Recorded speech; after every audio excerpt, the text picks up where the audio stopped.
বাবেরা, নওজওয়ানেরা, তরুণেরা ময়দানে মাশরের কথা বেশি বেশি করে চিন্তা করে। এ নওজওয়ান তরুণেরা, আল্লাহ পাক কোরআনের মধ্যে জানিয়েছেন, ওয়াল তানজুরু নাফসুম মা কদ্দামাত লিগাদ, প্রতিটা নফসের উচিত পরকালে বেশি বেশি করে চিন্তা করা। সাহাবা হুজুররা জিজ্ঞাসা করলে, ইয়া রাসূলুল্লাহ, হাবিবাল্লাহ, ময়দানে মাশরটা কেমন হবে? আল্লাহ নবী বলে দিলে, মাথার দুইটা ইখতিলাফ, এক হাত উপরে আল্লাহ সূর্যকে নামিয়ে দেবে, সূর্যে 12 গুণ তাপ আল্লাহ বাড়িয়ে দেবে। ওই দিন সূর্যের এত তাপ হবে, ওই তাপে লোহা যেমন আগুনে দিলে লাল হয়ে যায়, জমিনটা এরকম লাল হয়ে যাবে। ওই জমিনে মানুষ দাঁড়াতে পারবে না।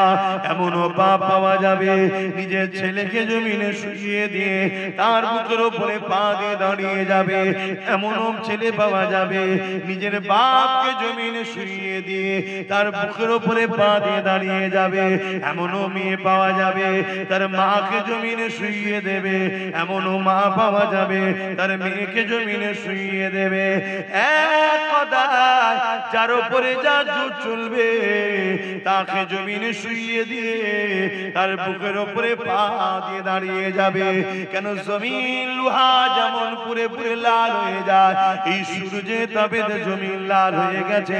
এই জমিনে মানুষ দাঁড়াতে পারবে না। এ যুবকেরা, বাপেরা, মায়েরা, বোনেরা, ওই দিনটা তোমার কি আমার কি হবে? আল্লাহ নবীর এই কথা শুনে সাহাবা হুজুররা কাঁদতে লাগলেন, ইয়া রাসূলুল্লাহ, হাবিবাল্লাহ, আমাদের কি হবে উপায়? ভাবো, আমরা এইগুলো বুঝাই কেন? শুধরাই যেতে আমার ভাইরা, হালকা বয়সে ভুল ভ্রান্তি একটু হয়ে যায়, কিন্তু আখিরাত ভুলে গেলে হবে না। মৃত্যু কত তোমার আমার আশপাশের মানুষ সব এসেছিল, এক এক করে সব চলে গেছে। দেখো, আমার অনেক ভাই বোন, তারা আমাদেরই ভাই হবে জানি মনে হচ্ছে। দেখো বাইরে দাঁড়িয়ে আছে, অনেক ভাই আছে, দেখো এই দিকে দাঁড়িয়ে আছে। এই যে আমার ভাইয়েরা এগুলো করছে, এখন তো উচিত না, এগুলো কি উচিত? আপনারা কি বলছেন, এটা কি উচিত? তারা তো আমাদেরই ভাই নাকি, আমাদেরই তো নাকি। তাহলে এগুলো তো বুঝতে হবে যে যাই একটু বসি, এখানে বসলে গুনাহ মাফ হয়। কিন্তু হাই নসিব, যদি আল্লাহ না চায় হয় না, এটাও ঠিক কথা। আল্লাহ যদি না চায় হয়। এই নওজওয়ান তরুণেরা, আল্লাহ নবী সাহাবাদেরকে বললেন, কিয়ামতের দিন আল্লাহ জিবরাইল আলাইহিস সালামকে বলবে, ও জিবরাইল, আমার জাহান্নামকে নিয়ে এসে আমার আরশের বাপাশে বেঁধে দাও। 70,000 জিনজিল দিয়ে জাহান্নামকে বাঁধা হবে। এক একটা জিনজিলে 70,000 করে ফেরেশতা ধরে রাখবে, তথাপিও জাহান্নামকে ধরে রাখতে পারবে না। জাহান্নাম লম্বা লম্বা জিহ্বার করে গুনাহগারদিগকে ধরতে যাবে। এই দিনটা তো কঠিন দিন হবে। এ যুবকেরা, এই দিন কতদিন হবে? কানা মিকদারু 50 আলফা সানাতিন, 50,000 বছরের একটা লম্বা দিন আল্লাহ বানাবে। দুনিয়ায় 50,000 বছর যতদিন হয়, একটা দিন অত লম্বা হবে যেদিন আল্লাহ বিচারের দিন করবে। এ যুবকেরা, তরুণেরা, বাপেরা, ওই কঠিন ময়দানে মাশরে কি হবে? ওদিনে তো বাপ ছেলের হবে না, ছেলে বাপের হবে না, মা মেয়ের হবে না, মেয়ে মায়ের হবে না, স্বামী স্ত্রীর হবে না, স্ত্রী স্বামীর হবে না, কেউ কারো হবে না। ওই দিনেতে শুধুমাত্র আল্লাহ নবী জবান দিয়ে বেরোবে, ইয়া রাব্বি হাবলি উম্মতি উম্মতি। আরো জোরে বলুন সুবহান। কত ভালোবাসে সেই রাসূলের জন্য আমরা কি করলাম? তার যে কষ্টের মেহনতের ইসলাম রেখে গেল, যে ইসলামকে প্রচার করতে গিয়ে আল্লাহর নবী কত মার খেলেন, কত কষ্ট পেলেন। আজকে সেই ইসলামকে চতুর্দিক দিয়ে মিটাবার প্ল্যান চলছে। আমরা কি করছি? আমরা ইসলামের কোন কাজে লাগলাম? একটু ভাবতে হবে, একটুখানি চিন্তা করতে হবে, তবেই তো আমাদের মধ্যে পরিবর্তন আসবে। শুধু ওয়াজ হবে, শুনবেন, চলে যাবেন। ওয়াজ শুধু শোনার জিনিস নয়, ওয়াজ তো আবু বকর সিদ্দিকও শুনেছে, আবু জেহেলও শুনেছে। আবু বকর সিদ্দিক হয়েছে, দুনিয়া থেকে জান্নাতের সার্টিফিকেটও পেয়েছে। জোরে বলুন সুবহানাল্লাহ। আর আবু জেহেল ওয়াজ শুনেছে, তারপর আবু জেহেল হয়ে গেছে। আবুল হাকাম থেকে আবু জেহেল হয়েছে।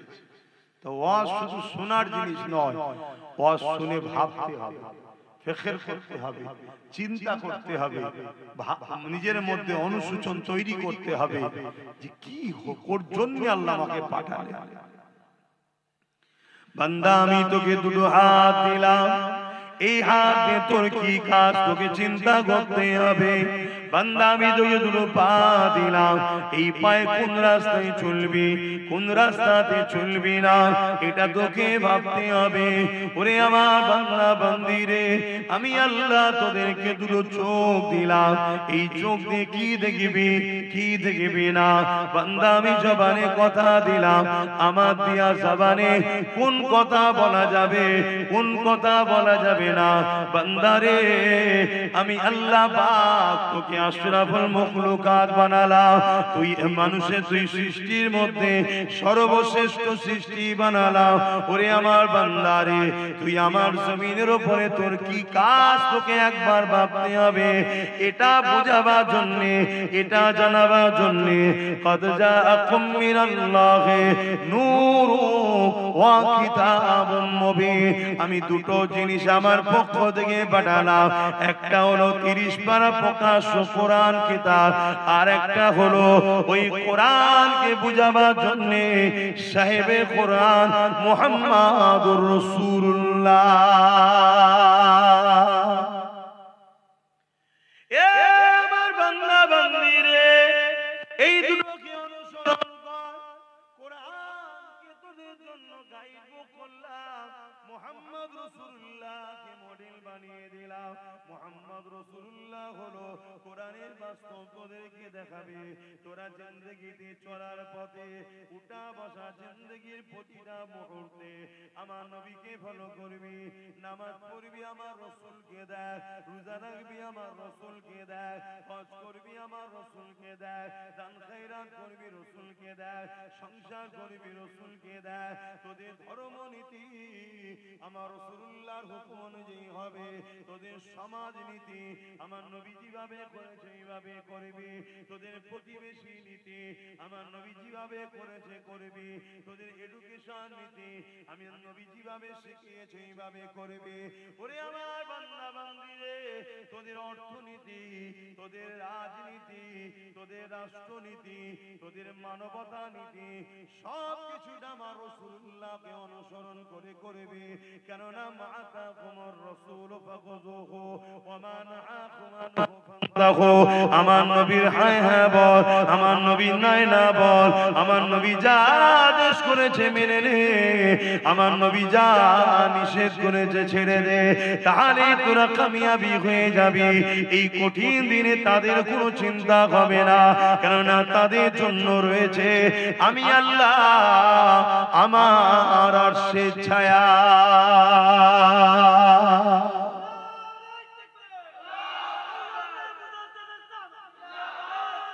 আল্লাহ। আর যারা দুনিয়ায় রাসূল ছেড়ে দিয়ে অন্য কাউকে মডেল বানায়, অন্য কাউকে নেতা বানায়, অন্য কাউকে নিজেদের পথের পথিক বানায়, তারা কিন্তু কামিয়াবি হতে পারবে না। উলামাদেরকে আমরা ভালোবাসবো, পীরকে ভালোবাসবো, আলেমকে ভালোবাসবো, ইমামকে ভালোবাসবো, উদ্দেশ্য একটাই, পীর আলেম উলামা মুফতি যেই হোক, যদি আমাকে রাসূলের সঙ্গে জুড়তে চায় তবে তাকে ভালোবাসবো। উদ্দেশ্য থাকবে রাসূল। আর যদি রাসূলের সঙ্গে না জোড়ে, সে উলামা দাবিদার হতে পারে, মুফতি দাবিদার হতে পারে, পীর দাবিদার হতে পারে, তাকে মানা যাবে না। কথা শুনছেন? যে আমাদেরকে রসুল চিনাবে, রসুলের সঙ্গে জুড়াবে, রসুলের রাস্তা দেখাবে, সেই হলো আমাদের সবকিছু। তাকে আমরা সম্মান করব, প্যার করব, আদর করব, উস্তাদের মর্যাদা দেব, মাথায় করে করব। কেন? আল উলামা ওয়ারাসাতুল আম্বিয়া, এরা রাসূলের ওয়ারিস। এদেরকে ভালোবাসলে আল্লাহ ও রাসূল খুশি হবে। জোরে বলুন সুবহানাল্লাহ। কিন্তু কারো কথা আমরা মানবো না, আমরা কথা মানবো কালামুল্লাহ আর হাবিবুল্লাহ। জোরে বলুন সুবহানাল্লাহ।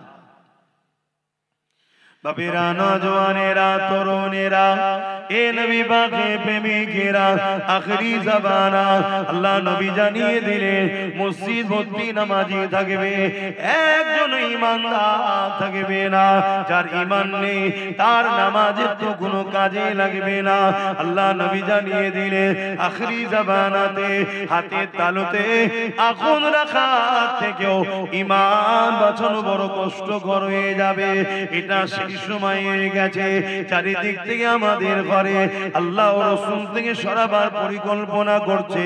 কেউ আমাদেরকে গান দিয়ে ডাকছে, কেউ আমাদেরকে ফাংশন দিয়ে ডাকছে, কেউ আমাদেরকে মেলা দিয়ে ডাকছে, কেউ আমাদেরকে জুয়া দিয়ে ডাকছে, কেউ আমাদেরকে নাচ দিয়ে ডাকছে, কেউ আমাদেরকে শরাবের দোকান খুলে ডাকছে।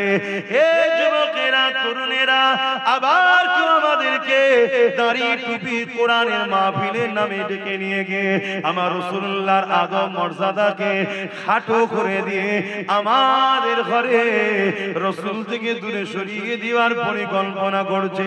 এরকম একটা কঠিন সময়, এই জন্য আল্লাহ রাসূল বললেন হাতে তালুতে আগুন রাখা থেকেও ঈমান বাঁচানো বড় কষ্টকর হবে। সেটা এই সময় এসে গেছে।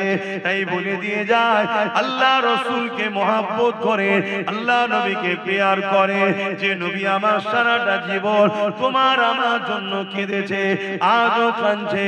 কিয়ামতের এই কঠিন দিনেতে যখন নামন করে জাহান্নাম লম্বা লম্বা শিকাবার করে গুনাহগারদের ধরতে যাবে, ওই সময় জিবরাইল আলাইহিস সালাম ঘোষণা দেবে, আল্লাহর জাহান্নাম উম্মতে মুহাম্মাদির দিকে তেরে তেরে যাচ্ছে। ওই সময়তে আমার আল্লাহ রাসূলের কানে এই আওয়াজটা যখন চলে যাবে, নবী আমার আল্লাহর আরশ আজিমের উপরে মাকামে সম্মানে সিংহাসনে বসে শাফাআতের তাজ পরে বসে থাকবে। এই কথা যখনই রাসূলুল্লাহর কানে যাবে, নবী আমার ওখান থেকে নেবে মাকামে মাহমুদ বলে একটা জায়গা আছে, ওই জায়গাতে সিজদায় পড়ে যাবে, চোখের পানি ফেলে কাঁদতে থাকবে। এত তারিফ প্রশংসা আল্লাহর করবে, ইতিপূর্বে আল্লাহ তারিফ প্রশংসা এত কেউ করতে পারেনি। আমার নবী পাকের তারিফ প্রশংসা শুনে আল্লাহ পাকের জালাল, আল্লাহ পাকের রহমতের দুনিয়ায় জোশ মেরে উঠবে। আমার আল্লাহ বলবে, আমার হাবিব সারা জীবন উম্মত উম্মতি করে কেঁদেছে, আজকে দিনে আপনি আর কাঁদবেন না। আমি আল্লাহ ওয়াদা করেছিলাম, ওয়ালা সাওফা ইউতিকা রাব্বুকা ফাতারদা, যত চিরে আপনাকে এত দিয়া দেব, যতক্ষণ পর্যন্ত আপনি খুশি না হবেন আপনার দোয়া আজকে আমি আল্লাহ কবুল করব। আরো জোরে বলুন সুবহান। আশা করা যায় আমার নবীকে আল্লাহ এত ভালোবাসে, গুনার পাহাড় দিয়েও যদি কোনো উম্মত ওঠে, আশা করা যায় কিয়ামতের দিন নবীর খাতিরে সে জান্নাত চলে যাবে। বলুন ইনশাআল্লাহ, বলুন ইনশাআল্লাহ।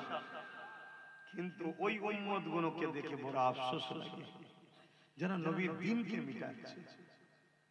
আজ আমার উম্মত ভাইরা আছে দ্বীন মিটাচ্ছে, গান শোনা দিন মিটানো নয়, নিজেকে মিটাচ্ছে। কিন্তু গানের আড্ডা তৈরি করা, মুসলমানের ছেলে মেলা দেয়, মুসলমানের ছেলে জুয়ার আড্ডা দেয়, মুসলমানের ছেলে ফাংশনের নেতৃত্ব দেয়, তার মানে কি পাপের আখড়া তৈরি করলো। এটা ইসলামকে মিটানোর সমান পাপ। শুনছো আমার ভাইরা? এই কথাগুলো বলা দরকার আছে না? হতে পারে আমার সেই সকল ভাইদের কানে যেতে যেতে আল্লাহ চাইলে একদিন তাকে হিদায়াত হয়ে যেতে পারে। আর যদি পরিবর্তন হয়ে যে মেলা ফাংশন গান বন্ধ করে দেয়, তাহলে সে ভাইটা তো বেশি যাবে। গুনাহ করে ফেলেছে, আশা করা যাচ্ছে আল্লাহ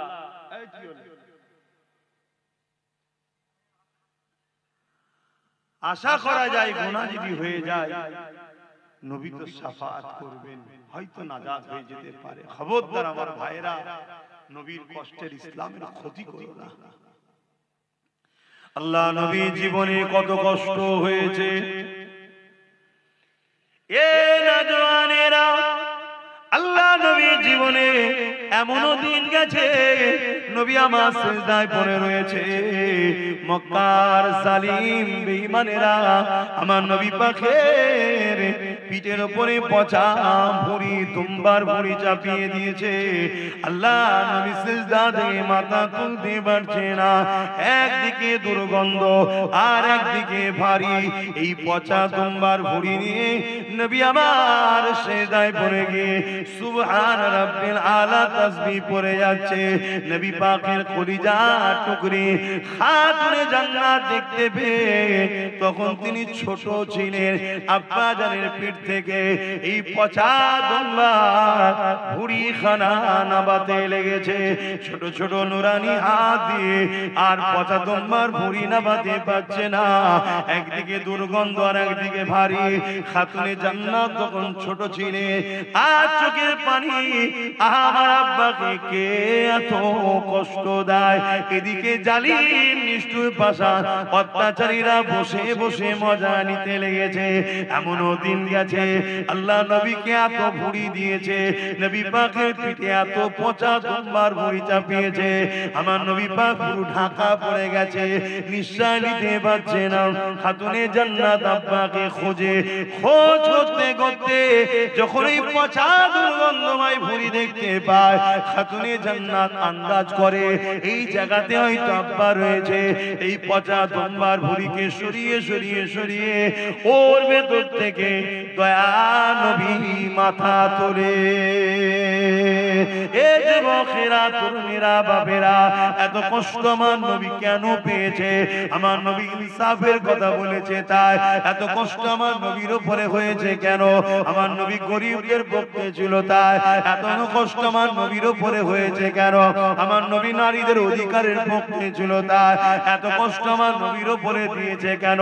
আমার নবী ইনসাফ, ইনসানিয়াত, মানবতা, তাওহীদ, এক আল্লাহর পক্ষে মানুষকে ডেকেছে তাই। এ যুবকেরা, তুমি আমি নবীর উম্মত দাবি করি, তুমি আমি যদি আজ ন্যায়ের পক্ষে না থাকি, মানবতার পক্ষে না থাকি, ইনসাফের পক্ষে না থাকি, নারীর অধিকারের পক্ষে না থাকি, গরিবের পক্ষে না থাকি, এতিম বিধবাদের পক্ষে না থাকি, তাহলে কেমন উম্মত তুমি আমি হলাম? যে আমার রাসূলুল্লাহ মিশন ছিল তো এটাই, অন্যায়কে মিটিয়ে আল্লাহর জমিনে নাই শান্তি প্রতিষ্ঠিত করা। এজন্যই তো নবী মার খেয়েছে, এজন্যই তো রাসূলুল্লাহর উপরে জুলুম, কত কষ্ট দিয়েছে আমার নবীকে। এমনও দিন গেছে আমার নবী কে জানে মেরে দিবে, শহীদ করে দেবে। আমার নবী পাহাড়ে চলে গেছে, সেখানে গিয়ে নবী মাসকে মাস কাটিয়েছে। এমনও দিন গেছে আল্লাহ রাসূল হুজরার মধ্যে আছে, নবী পাকের পুরো ঘরটা 36 জন 40 জন উলঙ্গ তরোয়াল নিয়ে জালিম অত্যাচারী নিষ্ঠুররা ঘিরে ফেলেছে আমার নবীকে শহীদ করে দেবে বলে। কিন্তু আমার আল্লাহ আমার নবী পাককে ওখান থেকে হিফাজত করেছেন। জোরে বলুন সুবহানাল্লাহ। আল্লাহ নবী জীবনে অনেক কষ্ট গেছে।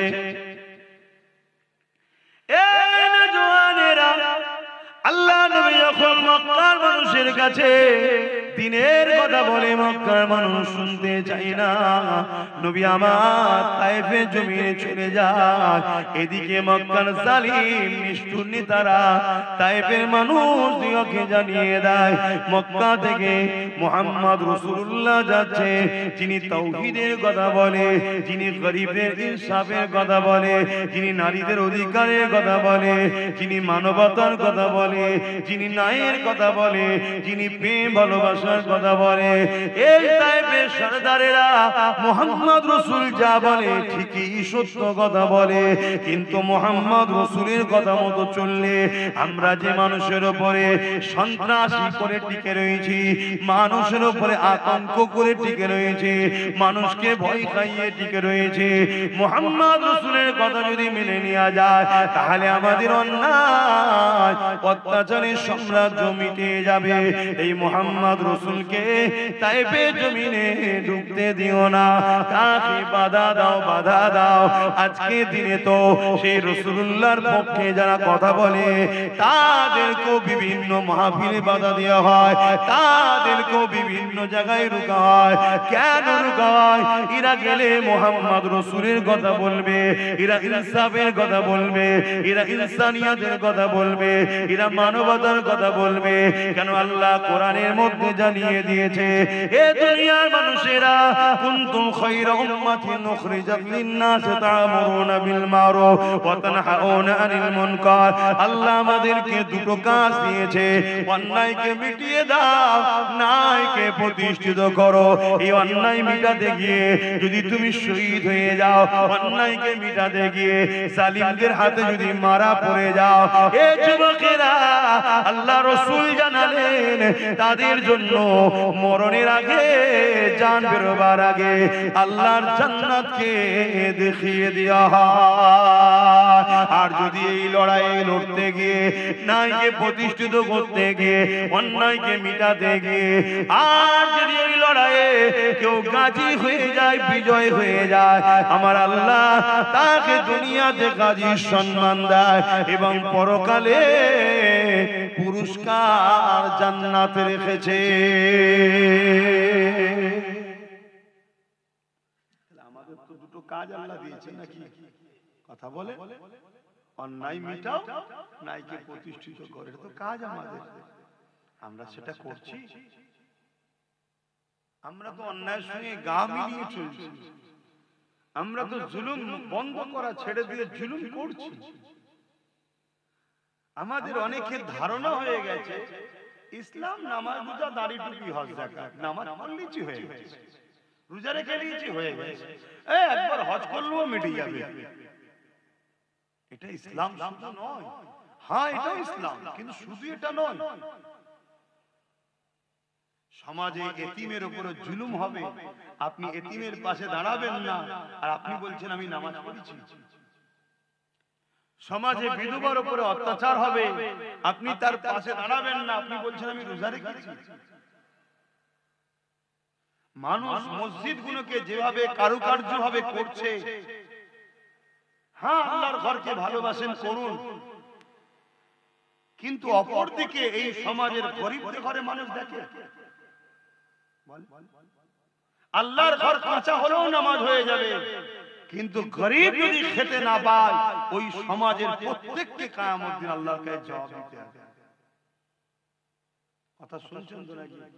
হ্যাঁ, আপনি প্রতিবেশী, আপনার প্রতিবেশীর খোঁজ নিতে হবে না? এটা কি ইসলাম নয়? কিয়ামতের দিন অনেক লোককে আল্লাহ ধরবে, তুমি কোথায় যেতে চাও? সে বলবে আল্লাহ আমি নামাজ, রোজা, হজ, যাকাত করেছি, আমি জান্নাতে যেতে চাই। আমার আল্লাহ তখন বলবে, আবু দাউদ শরীফের হাদিস, দুনিয়ায় যখন আমি ভুখা ছিলাম, ক্ষুধার্ত ছিলাম, তুমি কি তখন আমায় খেতে দিয়েছিলে? বান্দা তো অবাক হয়ে যাবে কিয়ামতের দিন, আল্লাহ আপনি তো আল্লাহুস সামাদ, কারো মুখাপেক্ষী নাই, খোদার তো মুখাপেক্ষী আপনি নন, তাহলে আপনাকে কেন খেতে দিতে হবে? আমার আল্লাহ বলবেন তোমার গ্রামে অমুক ঘর, অমুক গরিব, অমুক এতিম, সে তো খোদার্ত ছিল, সেটা কি আমার নয়? ওকে যদি দিতে আমাকে দেয়া হতো, ওকে দিওনি, আমাকে দিওনি, আমি তোমায় আজ জান্নাত দেব না। আজকে বলুন গরিবদের পাশে কেউ আছে? বলেন, আমার কথা বলেন, গরিবদের কেউ দেখে? এটা কি ইসলাম নয়? আল্লাহ নবী বসে আছেন, এক ইহুদি আসলো, আল্লাহ নবীকে জিজ্ঞাসা করলো, ইয়া রাসূলুল্লাহ, হাবিবাল্লাহ, ইসলামের সবথেকে ভালো কাজ কোনটা? আল্লাহ নবী নামাজের কথা বলেনি, রোজার কথা বলেনি, হজের কথা বলেনি, দাড়ি টুপির কথা বলেনি, জুব্বা পাগড়ির কথা বলেনি, মসজিদ মাদ্রাসা বানানোর কথা বলেনি। আল্লাহ নবী বলেছিলেন ইসলামে সব থেকে ভালো কাজ হলো ক্ষুধার্ত মানুষকে খানা খাওয়ানো।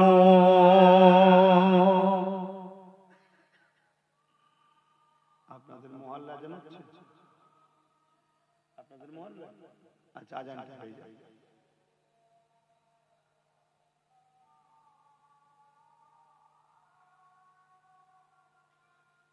খুব ঠান্ডা এলাকা, হ্যাঁ আমি ভাবতেই পারছি, ঠান্ডায় খুব নিজে জড়ো হয়ে গেছে।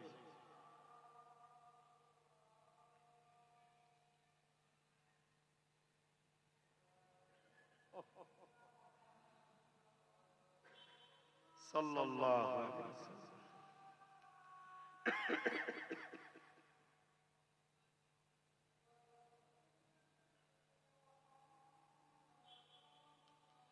সাল্লাল্লাহু আলাইহি ওয়াসাল্লাম।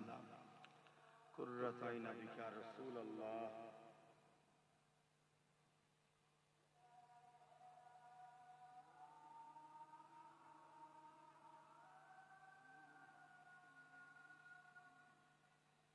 লা হাওলা ওয়ালা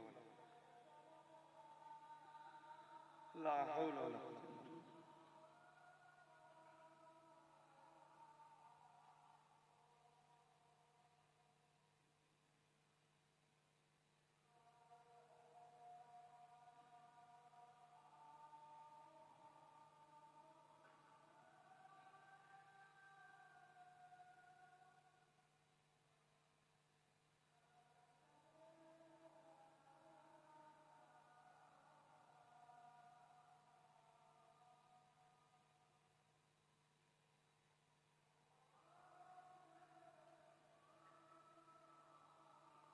আল্লাহ আল্লাহ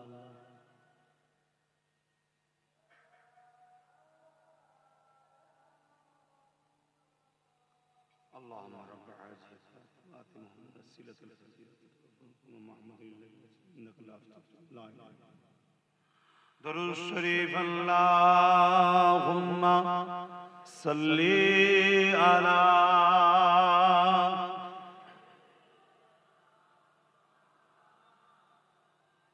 وعلى آله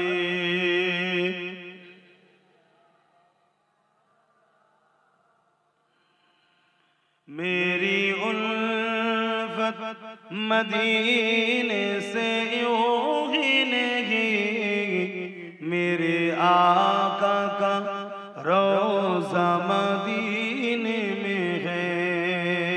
मैं मदीने की जानिब न कैसे खींचूं, मैं मदीने की जानिब न कैसे खींचूं, मेरा दीनो दुनिया मदीने में है। मेरी उल्फत मदीने से यूं ही नहीं, मेरे आका का रोज़ा मदीने में है। अर्ज़ अज़ीम से बढ़ के जिसका बड़ी शान है, रोज़ाए मुस्तफ़ा जिसकी पहचान है। रोज़ाए मुस्तफ़ा जिसकी पहचान है, जिसका हम पल्ला कोई मुअल्ला नहीं, जिसका हम पल्ला कोई मुअल्ला नहीं, एक ऐसे मुहल्ला मदीने में है। मेरी फकत मदीने से यूं ही नहीं, मेरे आका का रोज़ा मदीने में है। अल्लाहुम्मा सल्ली अला।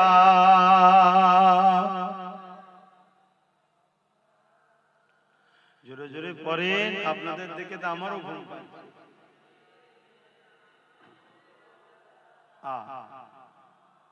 हाँ भाई, আমরা তো বলতে এসেছি ঠিকই, আপনাদের ঘরেও বলিয়ে নিতে হয়। আমরা বলতে এসেছি ঠিকই, কিন্তু আপনাদের ঘরেও বলিয়ে নিবার সহযোগিতা করতে হয়।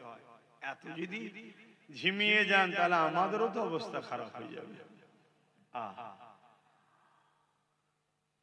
তাহলে ইসলাম সবথেকে ভালো কাজ হলো ক্ষুধার্ত মানুষকে খানা খাওয়ানো। জোরে বলুন সুবহানাল্লাহ। আল্লাহ নবী বলছেন, কেউ যদি এতিমের মাথায় হাত বোলায় সেজন্য আমি রাসূলুল্লাহ আমার মাথায় হাত বোলালো। জোরে বলুন সুবহানাল্লাহ। কেউ যদি এতিমের পরনের কাপড় দেয় সেজন্য আমি রাসূলুল্লাহ আমাকে কাপড় দিল। কেউ যদি এতিমের পিপাসা মিটায় আমি রাসূল তার ময়দানে মাশরে আবে কাউসারের পানি দিয়ে পিপাসা মিটাবো। জোরে বলুন সুবহানাল্লাহ। আর আজকে এতিমদের অবস্থা কি? এই কঠিন ঠান্ডায় রাস্তাঘাটে ফুটপাতে দেখা যায় না, হাজার হাজার বাচ্চা এতিমরা কত কষ্টে কাটাচ্ছে তারা। আজ আমাদের আছে, আমরা জড়িয়ে একটু গরম হয়ে যাচ্ছে, কিন্তু গরিব এতিমদের কি হয় এগুলো ভাবতে হবে। এটাই দরদ, মানুষের উপর দয়া মায়া থাকা দরকার।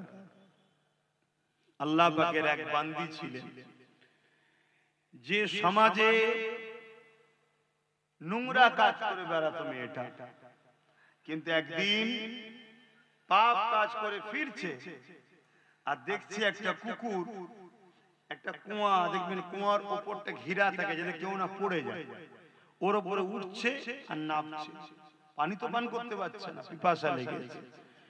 আল্লাহর এই বান্দিটা দেখে মনে দয়া হয়েছে যে বান্দি কত পাপ রাস্তায় ছিল, তাকে পানি পান করিয়েছে। কুকুরটাকে দু কদম যেতে না যেতে গায়েবী আওয়াজ এসেছে, তুমি এমন একটা ভালো কাজ করলে, তুমি এই মুহূর্তে তওবা করো, আমি তোমার গুনাহ মাফ করে দিতে চাই। জোরে বলুন সুবহানাল্লাহ। সে তওবা করেছে, আল্লাহ তাকে মাফ করে দিয়েছে। তাহলে বলো আমাদের জীবনে ভুল হতে পারে। একটা অবলা পশুকে যদি ভালোবাসলে আল্লাহ তার মাগফিরাত দেয়। আমরা আল্লাহ শ্রেষ্ঠ মখলুক মানুষ, সে অন্য ধর্মেরও হতে পারে, হিন্দু হতে পারে, খ্রিস্টান, মতো আদিবাসী হতে পারে, গরিব যদি হয়।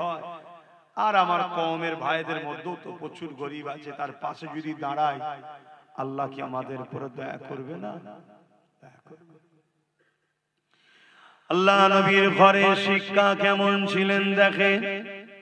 হযরতে খাতুনে জান্নাত তিনি এমন করে হযরত ইমামে হাসান হুসাইন দুই ভাই অসুস্থ হয়েছে, তাই তিনাদের সুস্থতার জন্য খাতুনে জান্নাত নিয়ত করলেন, মান্নত করলেন, ও রব্বি আল্লাহ আমার বাচ্চা দুটো সুস্থ হয়ে গেলে আমি আপনার খুশির জন্য তিনটে রোজা রাখার মান্নত করলাম, নিয়ত করলাম। আল্লাহ পাকের দয়াতে ইমামে হাসান হুসাইন পাক দুই ভাই সুস্থ হয়ে গেলে, তখন ছোট ছোট তিনারা ছিলেন। এই সুস্থ হয়ে যাওয়ার দরুন হযরতে খাতুনে জান্নাত মাওলা আলী শেরে খোদার সঙ্গে আলোচনা করলে, আমার প্রাণের স্বামী আমি আল্লাহ পাকের কাছে এই বলে মান্নত করেছিলাম, হাসান হোসেন সুস্থ হয়ে গেলে আমি তিনটে রোজা রাখবো।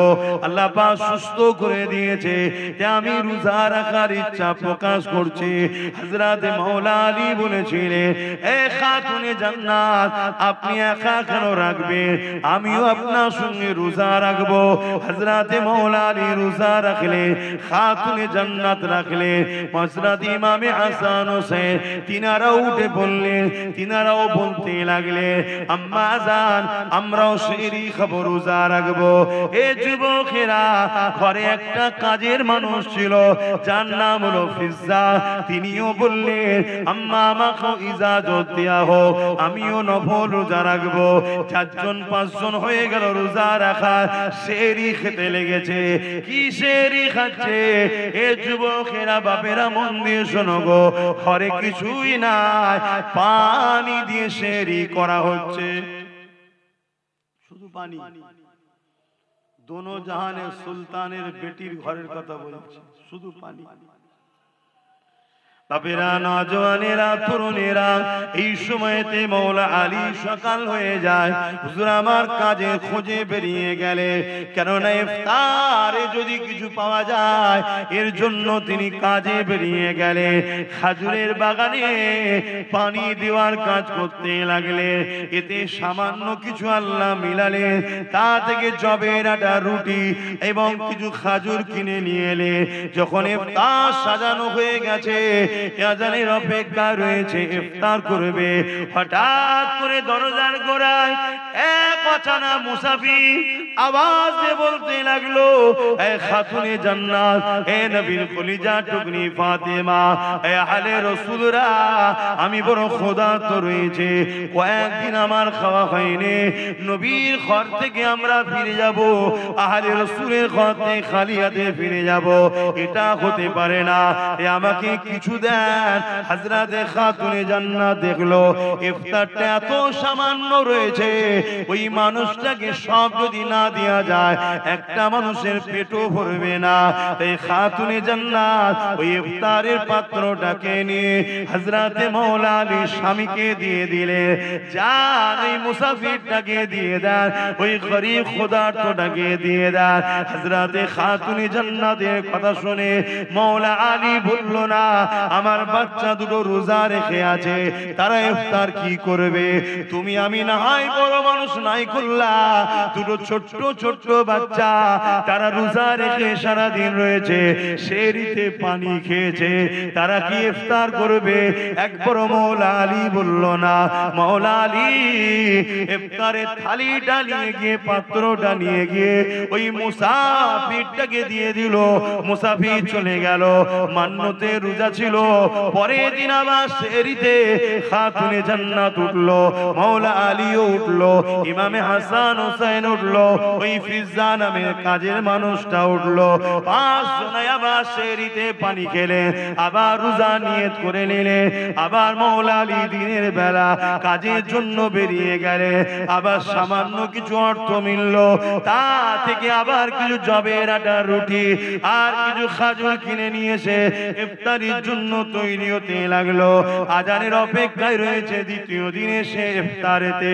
হঠাৎ করে দরজার গোড়ায় আবার প্রথম দিনের না একজন মুসাফির এসে সালাম দিয়ে আওয়াজ দিলে, এ আহলে রাসূলরা, আমি বড় ক্ষুধার্ত রয়েছি, আমাকে কিছু খেতে দেন, আমাকে ফিরিয়ে দেবেন না? হযরতে খাতুনে জান্নাত প্রথম দিন স্বামীর হাতে তুলে দিয়েছিল। মায়ের নকশা কদমে চলে বাচ্চারা, এই জন্য বলা হয় বাচ্চাদের প্রথম শিক্ষিকা হলো মা। তাই হযরতে ইমাম হোসেন পাক উঠে দাঁড়িয়ে গেলেন, ওই ইফতারের পাত্রটা নিলেন, সোজা গিয়ে ওই মুসাফিরের হাতে দিয়ে ঘরে এসে বসে পড়লেন। যে আজান দিল, পানি দিয়ে ইফতারটা করে নিল। এ যুবকেরা, তরুণেরা, দ্বিতীয় দুটো রোজা রাখা হয়ে গেল। তৃতীয় দিনে সেহরিতে আবার খাতুনে জান্নাত উঠলো, মাওলা আলী উঠলো, ইমাম হাসান হোসেন উঠলো, ফিজ্জা নামে মানুষটা উঠলো, ফিজ্জা নামে কাজের মহিলাটা উঠলো। এমন করে সেহরিতে আবার পানি খেলেন, তিন রোজার নিয়ত করে নিলে। 3 দিনের দিনে মাওলা আলী তিনি আবার কাজে বেরোলেন। একভাবে পানি ছাড়া অন্য কিছু যার পেটে পড়েনি জিনার, তিনি বড় দুর্বল হয়ে গেলেন। 3 দিনে তিনি বড় কষ্ট করে কাজ করে সামান্য কিছু আবার অর্থ পেলে, তা দ্বারা জবের আটা, রুটি আবার খাজুর নিয়ে ঘরে ফিরলেন। 3 দিনের দিন শরীর চলছে না। আমার নওজওয়ানেরা নিজের দিকে তাকাও আর নবীর বংশের দিকে তাকাও। খানদানে রাসূল, আওলাদে রাসূল, নবীর কলিজা টুকরি খাতুনে জান্নাতের দিকে দেখো, ইমাম হাসান হোসেনের দিকে দেখো, মাওলা আলীর দিকে দেখো। পুরো কায়নাত জান্নাতের জন্য তৈরি হয়েছে, সেই ইমাম হাসান হোসেনের দিকে দেখো। তাদের জিন্দেগিটা কেমন ছিল আর আমার তোমার জিন্দেগি কেমন হচ্ছে। এত আল্লাহ শান্তি দিয়েছে, তাও আমরা ইসলাম থেকে দূরে সরে যাচ্ছি। আল্লাহ ছাড় দিয়েছে, ছেড়ে দেয়নি আমাদেরকে, ধরবে। এ নওজওয়ানেরা, 3 দিনের দিনও আগে 2 দিনের মতো যখন ইফতার রেডি হয়ে গেছে, এক মুসাফির জিনা এসে আওয়াজ দিতে লাগলেন, এ আহলে রাসূলরা, বড় ক্ষুধার্ত রয়েছি, কিছু দেন, ফিরিয়ে দেবেন না। প্রথম দিনে খাতুনে জান্নাত মাওলা আলীর হাতে দিয়ে পাঠিয়েছিল, দ্বিতীয় দিনে ইমাম হোসেন হাসান পাক নিজে আগিয়ে চলে গেছে, তৃতীয় দিনে ইমাম হোসেন পাক ছোট ভাই তিনি উঠে দাঁড়িয়ে গেলে ইফতারের পাত্রটা নিলেন, আগিয়ে গিয়ে মুসাফিরকে দিয়ে পানি পান করে ইফতারটা করে নিলেন। এ যুবকেরা, তরুণেরা, বাপেরা, আল্লাহ রাসূল ঘরে চলে এলেন ইশারাতে, এসে বলতে লেগেছে, মারে কি এমন কাজ তোমরা করেছো যার জন্য আল্লাহ বড় খুশি হয়ে গেছে। খাতুনে জান্নাত শুনিয়ে দিলেন, আল্লাহ নবী চোখ দিয়ে পানি বেরোতে লাগলো যে আমার পেটি দুনিয়ায় কি হালে রয়েছে, ইমাম হাসান হোসেন কি হালে রয়েছে, আমার জামাই মাওলা আলী কি হালে রয়েছে। কিন্তু নবী আমার ওখানেও হাত তুলে দোয়া চেয়ে বলেন, আল্লাহ আমার বেটির সংসারে তুমি রুজির বরকত দাও, আমার হাসান হোসেনের সংসারে বরকত দাও।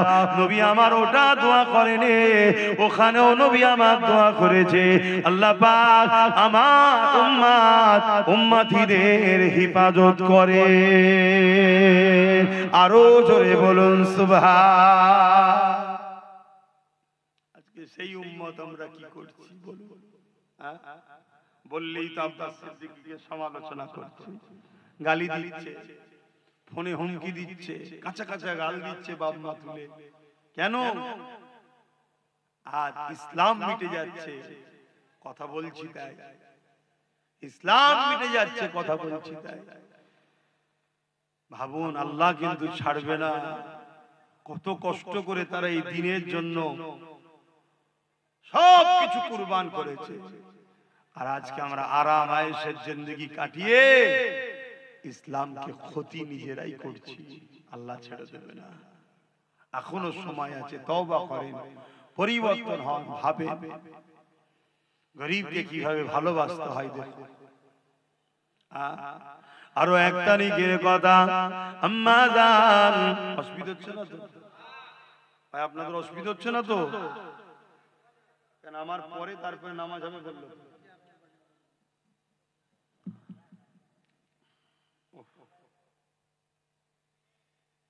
আরো 1 তারিখের কথা, আল্লাহ নবীর কলিজার টুকরি খাতুনে জান্নাত দুনিয়া থেকে চলে যাবার সময় হয়েছে।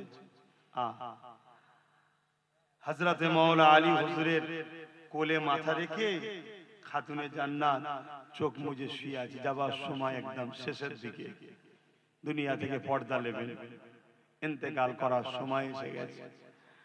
হযরতে মাওলা আলী খাতুনে জান্নাত নিজের স্ত্রীর মাথায় হাত বুলোতে বুলোতে চোখ ভরা পানি দিয়ে বলছে, আমার প্রাণের স্ত্রী, এতদিন সংসার করলাম, কোনদিন একটা বার আপনি আমাকে কোন জিনিস আমাকে মুখ ফুটে চাননি আমার কাছে, শুনছেন? কোনদিন একটা জিনিস আমার কাছে চাননি। হযরতে খাতুনে জান্নাত চোখ খুললেন, মুচকি হাসলেন, হেসে বলছেন, আমি সাক্ষী দিচ্ছি আমি আপনার উপরে রাজি খুশি আছি। জোরে বলুন সুবহানাল্লাহ। পৃথিবীতে তো ওই স্বামীটাই, ওই পুরুষটাই তো শ্রেষ্ঠ যাকে তার স্ত্রী বলবে আপনার উপরে আমি খুশি, আপনি ভালো। কথা বুঝে আসছে? তা আপনি কেন চিন্তা করছেন? আমি আপনার উপরে রাজি আছি, কিন্তু মাওলা আলী সেরে খোদা বলছে আমার দিল চাইছে একটা তো কিছু বলো, কিছু তো একটা চাও যেটা আমি তোমার জন্য এনে দেব। কখনো তো কিছু চাইলে না। হযরতে খাতুনে জান্নাত বলে, যখন আপনি এতই করে বলছেন যান একটা আপেল কিনে নিয়ে আসেন, একটা সেব নিয়ে আসেন, আমি এটা আপনার কাছে চাইলাম জান। আহা, দোনো জাহানের সুলতানের বেটি হযরতে মাওলা আলী কোল থেকে বড় আদর করে স্ত্রীর মাথাটা তাকিয়া বালিশের উপরে রেখে দিয়ে খাতুনে জান্নাতের জন্য ছুটতে লেগেছে। হযরতে আলী চোখে পানি, এ পানি বড় আনন্দের পানি। আজ আমার কাছে ফাতেমা কিছু চেয়েছে, তাই বাজারে গেছে। এত অল্প পয়সা ছিল, একটা পিসি শুধু আপেল হয়েছে, ওই আপেলটা কিনে নিয়ে ঘরে ফিরে আসছে। রাস্তায় একটা ক্ষুধার্ত ব্যক্তি মুসাফির হাত দিয়েছে। এ হযরতে আলী, এ নবীর জামাতা, এ আলে রাসূল, আমি বড় ক্ষুধার্ত, তোমার হাতের আপেলটা আমাকে দাও, আমার বড় খিদা লেগেছে, আমাকে ওটা দাও। হযরতে আলী চিন্তা করতে লেগেছে, জীবনে প্রথমবার আমার স্ত্রী ফাতেমা আমার কাছে একটা আপেল খেতে চাইলো, আর আমি ওইটা কিনে নিয়ে যাচ্ছি। এত সামান্য পয়সা দ্বিতীয় কিনারও নাই, যদি মুসাফিরটাকে দিয়ে দিই, এই গরীব ক্ষুধার্তটাকে দিয়ে দিই, আমার স্ত্রী জীবনে চাইনে চলে যাওয়ার সময়ও তিনার নজদিকে এসেছে। আরে আমি কি করি, নিজের মধ্যে তোরপার হতে হতে ওই আপেলটা হযরতে মাওলা আলী ওই গরীবটার হাতে দিয়ে দিলে। কি তাদের প্রেম ছিল গরীবদের উপরে, দেখো, দিয়ে মন মরা করে আর ঘরে ঢুকছে। হযরতে খাতুনে জান্নাত মুচকি হেসে বলছেন, হ্যাঁ আমার প্রাণের স্বামী, আপনি আমাকে আপেল খাওয়ালে আমি জানা খুশি হতাম, তার থেকে বেশি ওই গরীবকে আপেল দিয়াতে আল্লাহ খুশি হয়েছে। জোরে বলুন সুবহানাল্লাহ, আরো জোরে বলুন সুবহানাল্লাহ। ভাই, ওলিরা যদি দূরের খবর দেখতে পাই, নবীর বেটি দেখতে পাই না, কি গো, আল্লাহ তাদেরকে সব দেখার ক্ষমতা দিয়েছে। তাহলে বলুন গরীবকে কিভাবে ভালোবাসতেন তিনারা। আর আজকে আমরা নিজের প্রতিবেশী, নিজের আত্মীয়র মধ্যে গরীবের উপরে আমাদের আজকাল গুরুত্ব নাই। গরীবের উপরে সবাই জুলুম করছে। গরীবকে প্যার করো, গরীবকে ভালোবাসো, গরীবকে সাথ দাও, আল্লাহ খুশি হবে। কিয়ামতের দিনে একটা যুবককে আল্লাহ উঠাবে, যে যুবক কিয়ামতের দিনে আল্লাহ পাক তাকে বলবে হিসাব দাও, দাও হিসাব দাও। বান্দা বলবে